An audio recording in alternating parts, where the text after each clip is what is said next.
ലഹരിവിരുദ്ധ ക്യാമ്പയിന്റെ ഭാഗമായി പെരിങ്ങോട്ടുകര ഗവൺമെന്റ് ഹയർ സെക്കൻഡറി സ്കൂളിലെ NSS സ്കൗട്ട് ആൻഡ് ഗൈഡ്സിന്റെ നേതൃത്വത്തിൽ ലഹരിവിരുദ്ധ റാലി നടത്തി. പെരിങ്ങോട്ടുകര നാലുംകൂടി സെന്ററിലേക്ക് നടത്തിയ റാലി അധ്യാപകനായ PV രാജു ഉദ്ഘാടനം ചെയ്തു.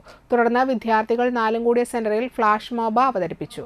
NSS program officer doctor Smitha Kumar, ranger leader Teena Davis, rover leader Sneha Joseph, Alex George എന്നിവർ പങ്കെടുത്തു.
കേരളത്തിൽ ക്യാമ്പയിൻ നടന്നു വരികയാണ്.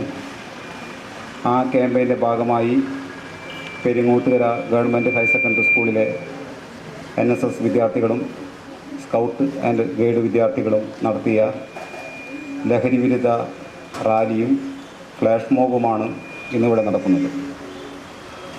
ലഹരിക്കെതിരായിട്ടുള്ള പോരാട്ടത്തിൽ വിദ്യാർത്ഥികളെയും അതുപോലെ തന്നെ ജനങ്ങളെയും അതിൻ്റെ ഭവിഷ്യത്തുകൾ മനസ്സിലാക്കുന്നതിന് വേണ്ടി നടത്തുന്ന പ്രവർത്തനങ്ങൾക്ക് എല്ലാവിധ ആശംസകളും നേരുകയാണ്.